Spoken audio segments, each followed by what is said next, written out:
అందరికీ నమస్కారం. కార్తీక పురాణము 19వ రోజు పారాయణమునకు స్వాగతం. నారదుడు చెబుతున్నాడు, పృథుభూపాల, కార్తీక వ్రతస్థుడైన పురుషుడు పాటించవలసిన నియమాలను చెబుతాను విను. కార్తీక వ్రతస్థులకు నియమములు. ఈ వ్రతస్థుడు మాంసము, తేనె, రేగుపండ్లు, నల్లావాలు, ఉన్మాదకాలను భుజించకూడదు. పరాణభుక్తి, పరద్రోహం, దేశాటనలు త్యజించాలి. తీర్థయాత్రలు మాత్రం చేయవచ్చును. దేవ, బ్రాహ్మణ, గురు, రాజులను, స్త్రీలను, గోవ్రతస్థులను దూషించకూడదు. అవిసె నూనెను, నువ్వుల నూనెను, విక్రయాన్నమును, నింద్య వ్యంజన యుక్త భోజనమును, దూషితాహారమును విసర్జించాలి. ప్రాణి సంబంధిత మాంస చూర్ణాలను, ఆమ్ల సంబంధితాలైన నిమ్మకాయలు, కొర్రల వంటి హీనధాన్యాలను, చద్ది అన్నాన్ని స్వీకరించకూడదు. మేక, గేదె, ఆవు వీటి పాలు తప్ప మరే ఇతర ప్రాణుల ఆమిష సంబంధ క్షీరాలను స్వీకరించకూడదు. బ్రాహ్మణులచే అమ్మబడే రసాలను, భుజా తలవణాలను విసర్జించాలి. రాగి పాత్రలలో ఉంచిన పంచగవ్యం, చిన్న చిన్న గుంటలలో ఉండే కుళ్ళు, దైవానికి నివేదించబడని అన్నం, ఈ మూడు మాంసతుల్యాలుగా చెప్పబడుతున్నాయి గనుక వాటిని విసర్జించాలి. బ్రహ్మచర్యాన్ని, భూశయనాన్ని పాటించాలి.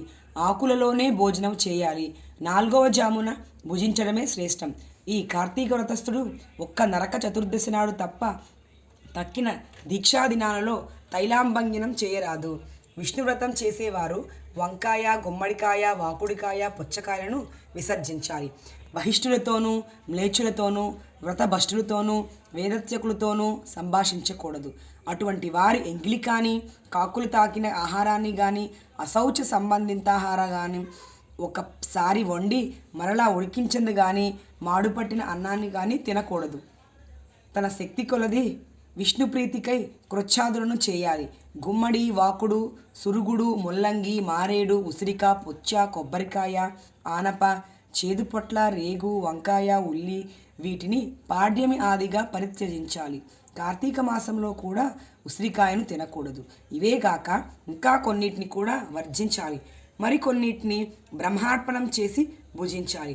ఈ కార్తీక మాసంలో చేసినట్లే మాఘమాసంలో కూడా చేయాలి. కార్తీక వ్రతాన్ని యథావిధిగా ఆచరించే భక్తులను చూసి యమదూతలు సింహాన్ని చూసిన ఏనుగు వలె పారిపోతారు. 100 యజ్ఞాలు చేసిన వాడు కూడా స్వర్గాన్నే పొందుతున్నాడు. కానీ కార్తీక వ్రతస్థుడు మాత్రం వైకుంఠాన్ని పొందుతున్నాడు. కాబట్టి యజ్ఞ యాగాదుల కన్నా కార్తీక వ్రతం గొప్పదని తెలుసుకోవాలి. ఓ రాజా, భూలోకంలో ఉన్న పుణ్యక్షేత్రాలన్నీ కూడా కార్తీక వ్రతస్థుని శరీరం అందే ఉంటాయి. విష్ణుజ్ఞావ సేవకులైన ఇంద్రాదులందరూ రాజుని సేవకులు కొలిచినట్లుగా ఈ వ్రతస్థుని సేవిస్తారు. విష్ణు వ్రతాచరణ పరులు ఎక్కడ పూజింపబడుతూ ఉంటారో అక్కడి నుంచి గ్రహ, భూత, పిశాచ గణాలు పలాయన మంత్రాన్ని పఠిస్తాయి. యథావిధిగా కార్తీక వ్రతం చేసేవారి పుణ్యాన్ని చెప్పడం చతుర్ముఖుడైన బ్రహ్మకు కూడా సాధ్యము కాదు. ఈ కార్తీక వ్రతాన్ని విడవకుండా ఆచరించేవాడు తీర్థయాత్రలు చేయవలసిన అవసరమే లేదు.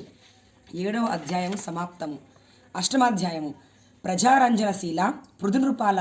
ఇక ఈ కార్తీక వ్రతోద్యాపన విధిని సంగ్రహంగా చెబుతున్నాను విను.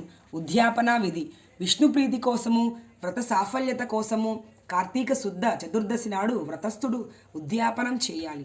తులసిని స్థాపించి దాని చుట్టూ తోరణాలు గలది, 4 ద్వారాలు కలది, పుష్ప వింజామరలచే అలంకరింపబడినది అయిన శుభప్రదమైన మండపాన్ని ఏర్పాటు చేయాలి. 4 ద్వారాల వద్ద సుశీల, పుణ్యశీల, జయ విజయులని 4 ద్వారపాలకులను మట్టితో ఏర్పరిచి వారిని ప్రత్యేకంగా పూజించాలి. తులసి మొదట్లో 4 రంగుల గల ముగ్గులతో సర్వతో భద్రం అనే అలంకారాన్ని చేయాలి. దానిపై పంచరత్న సమన్వితము, నారికేళ సంయుక్తము అయిన కలశమును ప్రతిష్ఠించి శంఖ, చక్ర, గదా, పద్మధారీ పీతాంబరుడు, లక్ష్మీ సమేతుడు అయిన నారాయణుని పూజించాలి. ఇంద్రాద్రి దేవతలను ఆయా మండపాలలో అర్చించాలి. శ్రీ మహావిష్ణువు ద్వాదశి రోజు నిద్రలేచి త్రయోదశి నాడు దేవతలకు దర్శనమిచ్చి చతుర్దశి నాడు పూజనీయుడై ఉంటాడు కనుక మానవుడు ఆ రోజున నిర్మల చిత్తుడై ఉపవాసం ఉండి విష్ణు పూజను యథావిధానంగా ఆచరించాలి.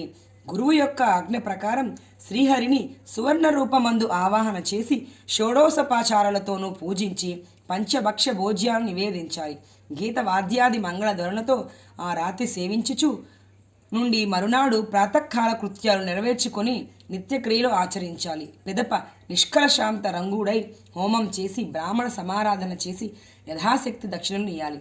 ఈ విధంగా వైకుంఠ చతుర్దశి నాడు ఉపవసించినవాడు, విష్ణు పూజ చేసినవాడు తప్పక వైకుంఠాన్నే పొందుతున్నాడు. ఓ బ్రాహ్మణులారా, మీరు సంతోషించుట చేత నేను విష్ణు అనుగ్రహమును పొందేదనుగాక. ఈ వ్రతాచరణం వలన గత 7 జన్మలలోని నా పాపం నశించుగాక, నా కోరికలు తీరునుగాక, గోత్ర వృద్ధి స్థిరమవునుగాక అని బ్రాహ్మణులను క్షమాపణ కోరాలి. వారి చేత తదాస్తు అని దీవింపబడి దేవతాద్వాసనలు చెప్పి బంగారపు కొమ్ములతో అలంకరింపబడిన గోవును గురువుకు దానం ఇవ్వాలి. అటు తర్వాత సజ్జనులతో కూడిన వాడై భోజనాదులు పూర్తి చేసుకోవాలి. 19వ బహుళ చవితి రోజు పాలన సమాప్తము.